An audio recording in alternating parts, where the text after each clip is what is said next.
For Francis McHugh, Linda Beards, and Esther Eltschul-Helfgott, who helped set me on the proper path, and for Roseanne Olson, who has been my guiding star. Visitations, Poems, Ted McMahon. I wake to sleep and take my waking slow. I learn by going where I have to go. Theodore Retke, The Waking. In order to keep our balance, we need to hold the interior and exterior, visible and invisible, known and unknown, temporal and eternal, ancient and new, together.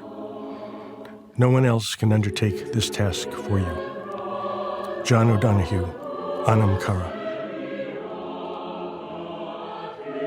Oak Hill Park was built in 1948 on 128 acres of reclaimed gravel quarry near the Charles River in Newton, Massachusetts. It contained 412 identical 800-square-foot homes, each on a 5,000-square-foot lot. All 33 streets and paths were named in honor of Newton servicemen killed in the war. Memorial School, at its center, had an air raid siren on the roof which blared daily at noon. We lived at 31 Walsh Road. Telephone Decatur 2-3129. The homes in Oak Hill Park were built for Newton veterans of the war, young men from 23 to 32. Decades later, I came to realize that most, if not all of them, were suffering from what we now call PTSD, which explains in part my father's long silences, punctuated by sudden unexpected outbursts. The drinking. As a child, it was important to be a careful observer of body language, to learn to read a room in anticipation of trouble, and to seek refuge before the shouting started. Corporal punishment was merely collateral damage. I now understand that they were doing the best they could. I appreciate the opportunity to share this portion of my journey with you.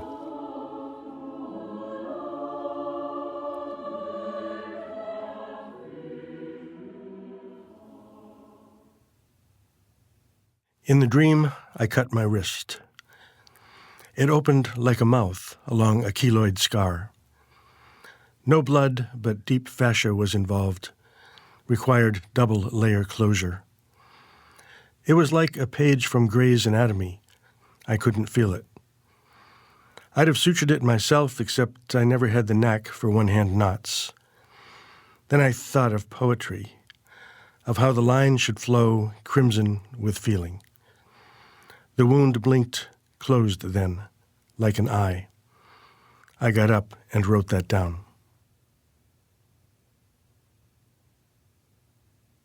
Hurricane. The barricades spring up as one by one the roads are blocked. Homeowners drop their blinds and deadbolt doors. Raptors big as wolves unsheathe their talons, beat toward me on strangely silent wings. As dusk drops into night, one final door stands open, and I run through viscous air, never in doubt that this is not my time. Though I feel them shake the roof ridge, glimpse their shadows through the walls.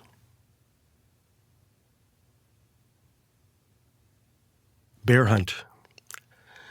Merely a wrinkle in the knee-high grass, the path is faint but unmistakable. I trace it through the paddy fields to the ragged ridge where the air snarls with the smoke of chainsaws and the fallers do their jobs. Hunters arrive, soon as the trees are gone, rifles filled with magnificent rounds loaded for bear. The bear that waits in the slash, waits until dark, awaits my first wrong move.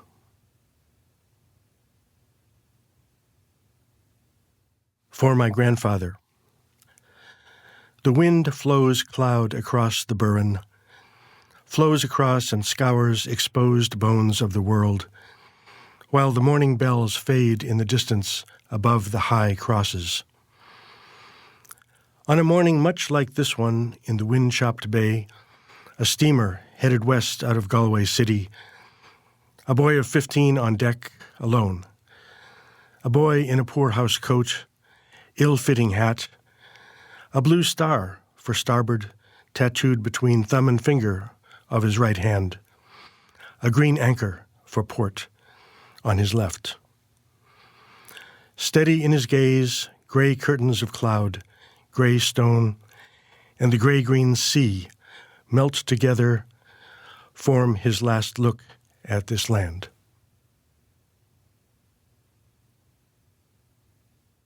Longing. Alone after the cord is cut, we slip into this world to start our search for a place of belonging. Every inch of skin exposed, stung by thin air, we long to be nestled in cupped palms, safe, surrounded, warm. There are times we'll settle for anyone who will have us. Yet all the while we're vigilant for a better match, the right fit, alert for threads to knit together. And when at last we've woven a web, a gossamer web of connectedness, we'll sit content until, blind and nearly deaf, we feel one by one the outer threads begin to snap. Those minute tugs that signal us we'll leave as we entered, alone.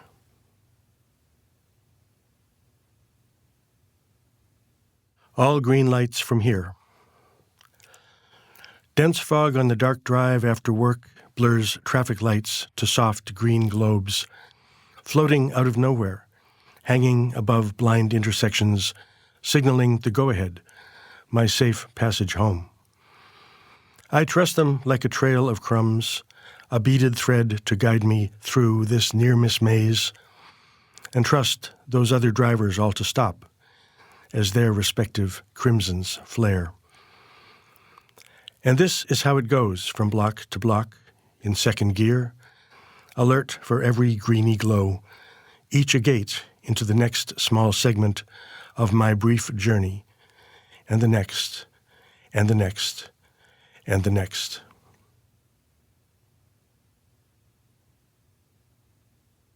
On the day of her death, time stopped as we waited in the wind and dust for the phone call that would explain there had been a mistake, the call that never came. Even so, she'd been rushing around in joy these last few months, as if she would never have time for everything. On the second day of her death, the sky remained brilliant, inexplicably blue. Train whistles screamed out the hours as the taxi drivers continued to hurry their passengers to their urgent and usual destinations. I dreamed of a sidewalk stained dark, a stain I tried again and again to erase. On the third day of her death, another shipment of tears arrives, unbidden but welcome. I imagine an elegant candle, after a magnificent meal, stubbed down to a pool of hot wax and a wick, a candle that flares briefly and fiercely before going out. Poker face for Jim.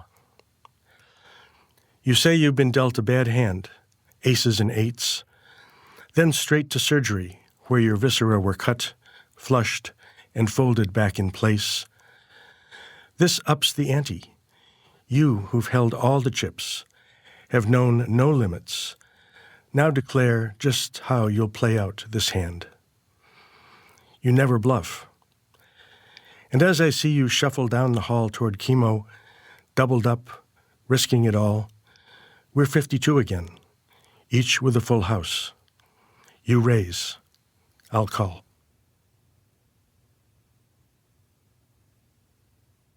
Sushi. I wished to learn the art of sushi.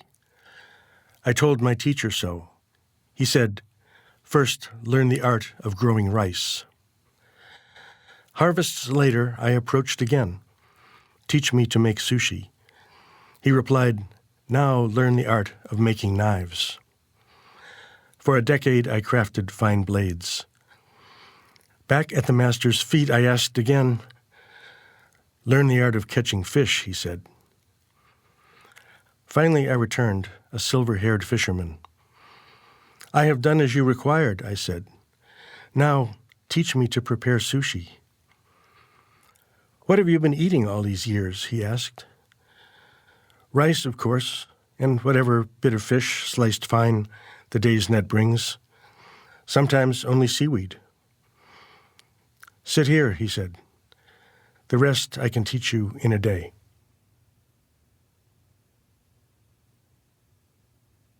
Attending.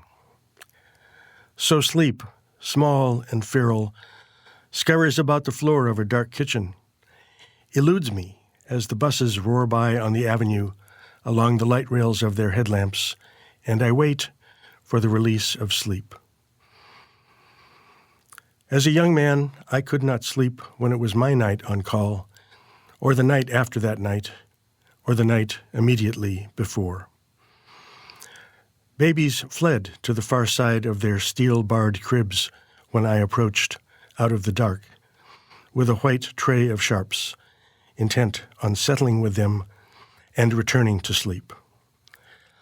Their parents watched, thin-lipped, or left the room. But on this night I cannot sleep. I prowl gray stairs from ward to ward. The parents cradling their babes continue rocking as I approach their chairs. As I crouch, silver-haired, to introduce myself, they relax their shoulders. They smile, as they should. They seem relieved to see me here. I am astonished. It is good. Shooting star. I stand ankle-deep in glacier melt and gaze downstream where Ursa Major hangs framed in the canyon notch. The river pushes and purls while I wait for what? A sudden egg-sized meteor, what I would rather call a shooting star, welds together the edges of the visible in 4 long seconds, burns, blazes, and disappears below the west rim. I'm crownless, low on gold, fresh out of frankincense. I wonder who, this night, weapons at the ready, in some Mesopotamian town, has also glanced up.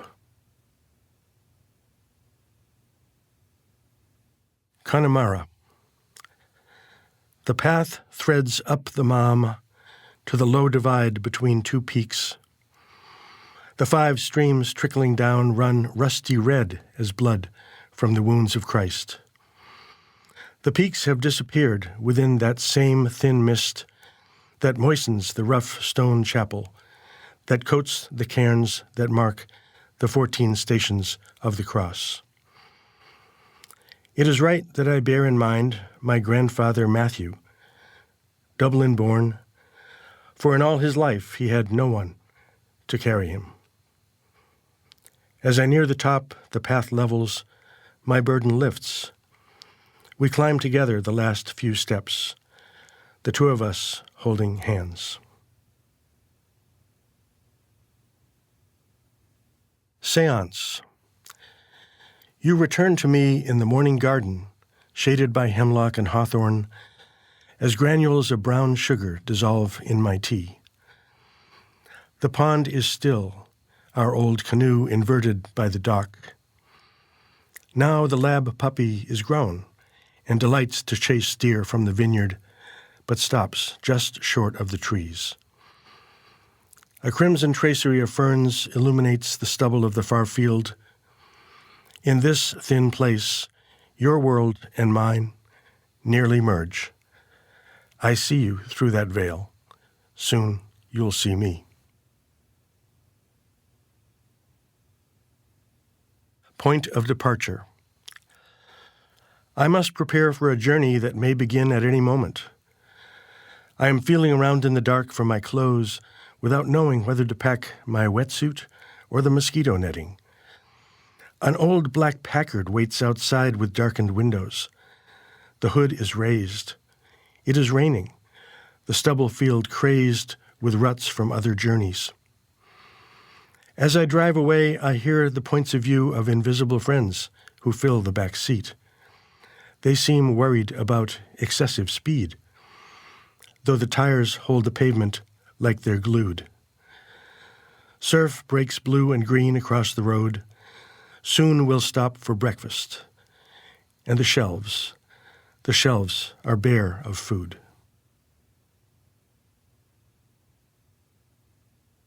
Dreamer.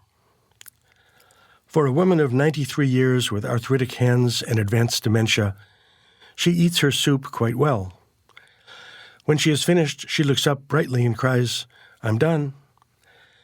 From time to time, she falls, but has not broken anything important as yet.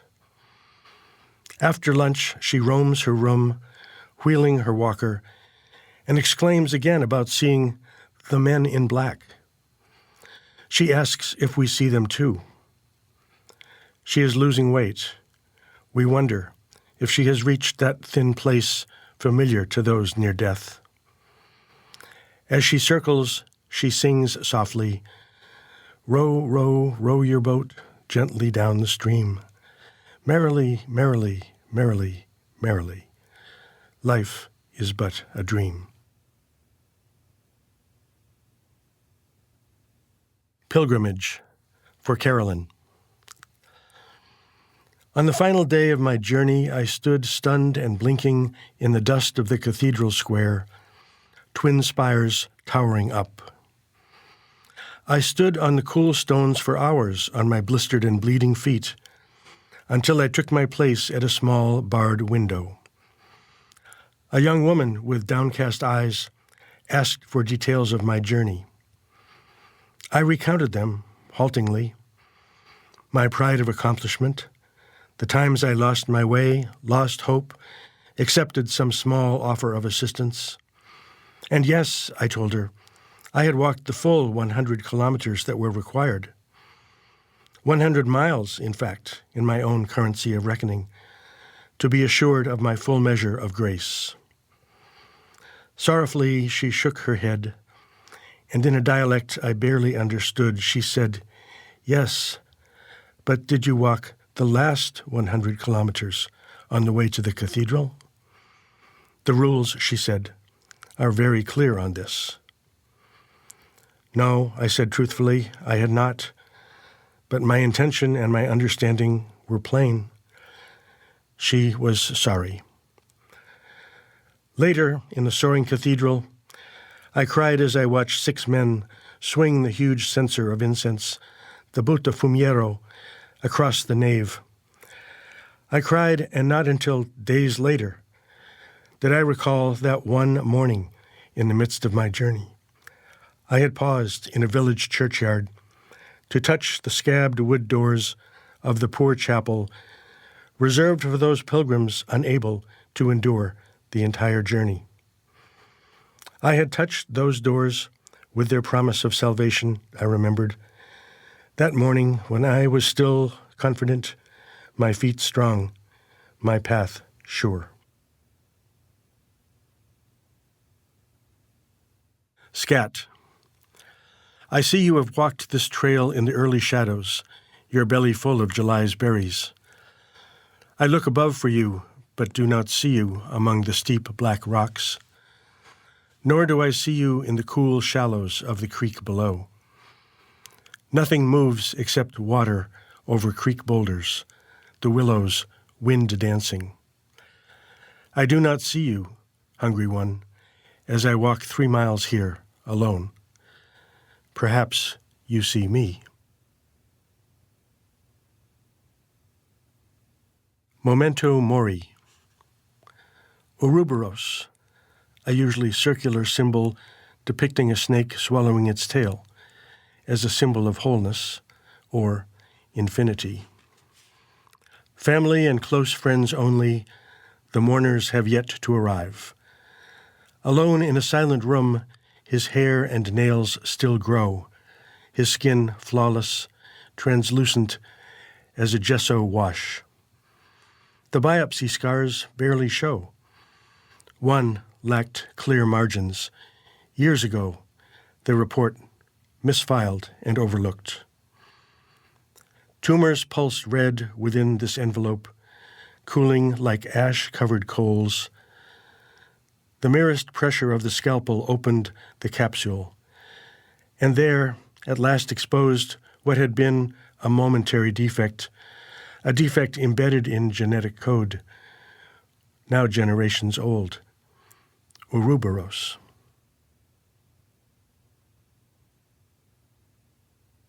Boots.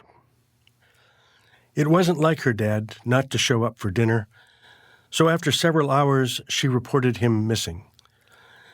3 days later, the police picked up 2 drifters driving the Suburban, his tools still in the back.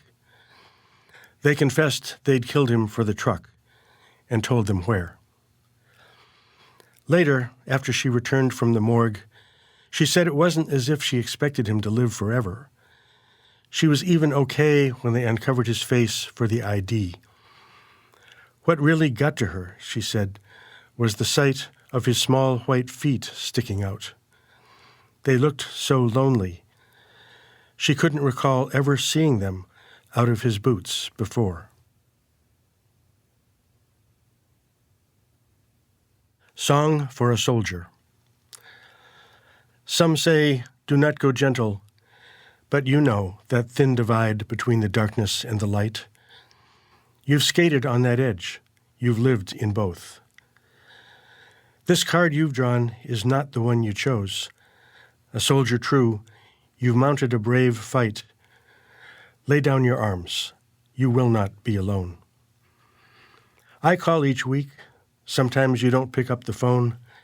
Your dreams are eased by Morpheus each night. A tough old bird, I've never heard you moan. We 3 brothers are the seed you've sown. We scattered for a time. Now we're tight. Your crops are in. Your fields are bare and mown. You've tired of the pain of bone on bone. You wish this burden to be lifted if it might be soon and gently, effortlessly done. And now, my Father, please allow our gift to you this night. We wish you peace, unfurrowed brow, safe journey home. Lay down your arms. You will not be alone. Force 9. We emerged from our home after the eye of the hurricane had passed. We ran into the street, as children do, and threw our bodies against the gale. The sky a bruise, shot through by sunshafts, the gutters running with rain. Arms outflung, we leaned into the tumult, surrounded by downed branches and the arcing wires, and leaned entirely forward, supported by the storm. We surrendered completely. We leaned and leaned. We trusted. It held us up. Dun Aengus. I was afraid, but leapt the 3-foot gap between the bobbing tender and the Doolin ferry. Heavy seas all the way to Inishmore, the farthest Aran Island. Uphill grades on bulky rented bikes. Not one of our 3 dozen knew the way. Sheer drops down limestone cliffs with gnashing foam-flecked green below. Then steep return, helmetless down unmarked lanes, only to find a washed-out bridge. The climb then, bike shouldered up through rough potato fields my grandfather might have worked, to the proper road, late. Afraid to miss the final ferry home, I spun downhill alone, I thought, but then received his final gift to me, his blessing, and my fears of 50 years were lifted. Ash Wednesday. In the villages of central Mexico, the poor make belts out of braided soft drink tabs. Zucchini soup contains the stems and flowers, as well as fruit. In Mexico, nothing is wasted. So the darkest of their recipes for mole calls for stale tortillas and the seeds of ancho chilies burned to ash and folded in, as if to guarantee the taste of dust and ashes always in one's mouth. As if one needed, in Mexico, yet another reminder of Los Muertos.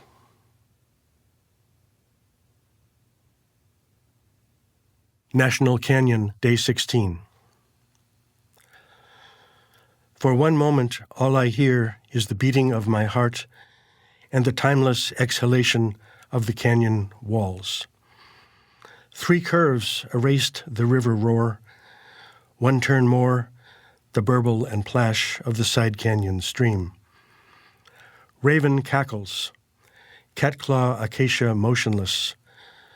Ochre dust marks the path on boulders where others have passed before. Time, that which keeps everything from happening all at once, has ceased. I am here as I have always been here, as I always will be here, my dust in this dust, my water in this water, my bones and these stones mingled. A breath of breeze up canyon, and my breath saying, yes.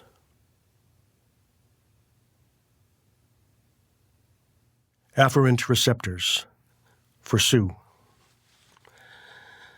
6 months, amiga, since your so-called death, I still expect the phone will ring some cloudless morning and spill a litany of your laughter in my ear. I merely close my eyes to see you dancing at the water's edge, feel your parting hug, inhale the scent of your hair, taste the salt in my tears. I watched your family scoop the dirt into your grave by hand. Help me in my disbelief. Perhaps one day I'll make sense of it. For now, it's my 6th sense, not explained in any text, that keeps you near.